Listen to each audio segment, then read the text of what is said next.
ನಮಸ್ಕಾರ, ನಾನು ಡಾಕ್ಟರ್ ಪ್ರಭಾ ಮಠಪತಿ, ಶುಭ್ರ ಆರೋಗ್ಯಧಾಮ, ಮಹಾಲಕ್ಷ್ಮಿ, ಬೆಂಗಳೂರು. ಇತ್ತೀಚೆಗೆ ನಾವು ನಮ್ಮ ಮುಖಕ್ಕೆ, ನಮ್ಮ ಕೂದಲಿಗೆ ಮತ್ತೆ ನಮ್ಮ ಸೌಂದರ್ಯಕ್ಕೆ ತುಂಬಾ ಒತ್ತು ಕೊಡ್ತಾ ಇದ್ದೀವಿ. ಸೊ ಅದಕ್ಕೋಸ್ಕರ ಇದರಲ್ಲಿ ನಾವು preventive as well as curative treatment ಅನ್ನ ಕ್ಲಿನಿಕ್ ಎಲ್ಲ ಕಡೆ ಮಾಡ್ತಾ ಇದ್ದೀವಿ. ಮುಖಕ್ಕೆ, ಕೂದಲಿಗೆ. ಅದೇ ರೀತಿಯಾಗಿ ಬ್ರೆಸ್ಟ್ ಎನ್ಲಾರ್ಜ್ಮೆಂಟ್ಗೆ ಎಷ್ಟೋ ಜನಕ್ಕೆ ತುಂಬಾ ಇನ್ಫೀರಿಯಾರಿಟಿ ಕಾಂಪ್ಲೆಕ್ಸ್ ಇರುತ್ತೆ.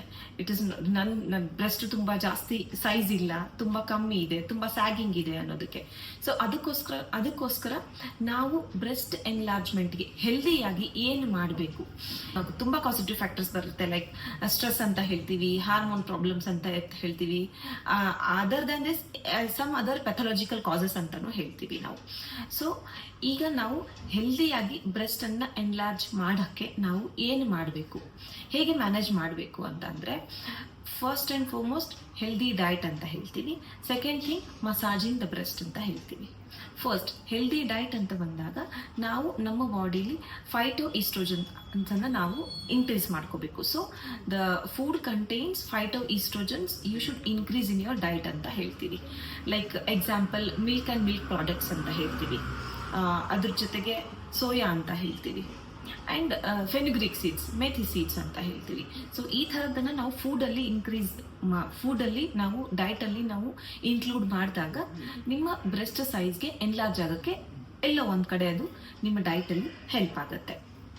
ಇದು ಬಿಟ್ಟರೆ massaging the breast, first oil ಹೇಗೆ ಪ್ರಿಪೇರ್ ಮಾಡೋದು ಅಂತ ಹೇಳ್ತೀನಿ.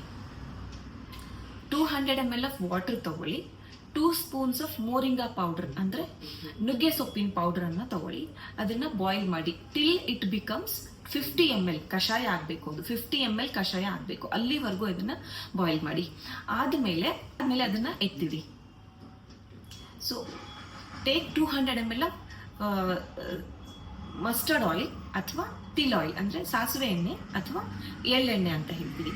200 ml ಆಫ್ ದಿಸ್ ಆಯಿಲ್ ತಗೊಂಡ್ಬಿಟ್ಟು ಇದನ್ನ ಲೋ ಫ್ಲೇಮ್ ಅಲ್ಲಿ ಹೀಟ್ ಮಾಡಕ್ ಶುರು ಮಾಡಿ, ಅದರಲ್ಲಿ ಮಾಡಿರೋ ಕಷಾಯ, ಮೋರಿಂಗಾ ಪೌಡರ್ ಅಂದ್ರೆ ನುಗ್ಗೆ ಸೊಪ್ಪಿನ ಕಷಾಯನ ಹಾಕಿ ಲೋ ಫ್ಲೇಮ್ ಅಲ್ಲಿ ಎಷ್ಟರವರೆಗೂ ಹೀಟ್ ಮಾಡಬೇಕು ಅಂತ ಅಂದ್ರೆ till the water vapours from that ಕಷಾಯ ಶುಡ್ ಇವ್ಯಾಪರೇಟ್ ಅಂತ ಹೇಳ್ತೀವಿ. ವಾಟರ್ ಕಂಟೆಂಟ್ ಎಲ್ಲ ಇವ್ಯಾಪರೇಟ್ ಆಗಿ ಹೋಗಿ ಆ ಪೌಡರ್ ಮಾತ್ರ ಎಣ್ಣೆಲಿ ಸರಿಯಾಗಿ ಬಿಸಿಯಾಗುವವರೆಗೂ ಅದನ್ನ ಹೀಟ್ ಮಾಡಿ, ಆಮೇಲೆ ತುಂಬಾ ಲೋ ಫ್ಲೇಮ್ ಅಲ್ಲಿ ಅದನ್ನ ಹೀಟ್ ಮಾಡಬೇಕು. ಆಮೇಲೆ ಅದನ್ನ ಆಫ್ ಮಾಡಿ, ಆಮೇಲೆ ಇದನ್ನ ಕಂಟೈನರ್ ಅಲ್ಲಿ ತುಂಬಿಟ್ಕೊಂಡು ದಿನ 2 ಟೈಮ್ಸ್, ಬೆಳಿಗ್ಗೆ ಮತ್ತೆ ರಾತ್ರಿ. ಬೆಳಿಗ್ಗೆ ½ an hour ಬಿಫೋರ್ ಬಾತ್ ಅಂತ ಹೇಳ್ತೀವಿ. ನೈಟ್ ಮಲ್ಕೊಳಕ್ ಹೋಗ್ಬೇಕಾದಾಗ ಮಸಾಜ್ ಮಾಡಬೇಕು. ಕ್ಲಾಕ್ ವೈಸ್ ಮಸಾಜ್ ಮಾಡಿ, ಮತ್ತೆ ಬ್ಯಾಕ್ ಟು ಫ್ರಂಟ್ ಮಸಾಜ್ ಅಂತ ಹೇಳ್ತೀವಿ. ಸೊ ಈ ಥರ ಬ್ಯಾಕ್ ಟು ಫ್ರಂಟ್ ಮಸಾಜ್ ಮಾಡಿ ಮತ್ತೆ ಕ್ಲಾಕ್ ವೈಸ್ ಮಸಾಜ್ ಮಾಡಿ, ಈ ಥರ ನೀವು ಕಂಪ್ಲೀಟ್ ಬ್ರೆಸ್ಟ್ಗೆ ಮಸಾಜ್ ಮಾಡ್ತಾ ಹೋದಂಗೆ ದಿನೇ ದಿನೇ week by week, month by month ನೀವು ನಿಮ್ಮ ರಿಸಲ್ಟ್ಸನ್ನು, ಬ್ರೆಸ್ಟ್ ಎನ್ಲಾರ್ಜ್ಮೆಂಟ್, ಹೆಲ್ದಿಯಾಗಿ ಬ್ರೆಸ್ಟ್ ಎನ್ಲಾರ್ಜ್ಮೆಂಟ್ ಆಗ್ತಾ ಇರೋದನ್ನು ನೀವು ನೋಡ್ಬೋದು. ಇವತ್ತಿಗೆ ಇಷ್ಟು. ಮುಂದಿನ ಎಪಿಸೋಡಲ್ಲಿ ಮತ್ತೆ ಬೇರೆ ಟಾಪಿಕ್ ಜೊತೆ ಬರ್ತೀನಿ. ಅಲ್ಲಿವರೆಗೆ ಎಲ್ರಿಗೂ ನಮಸ್ಕಾರ.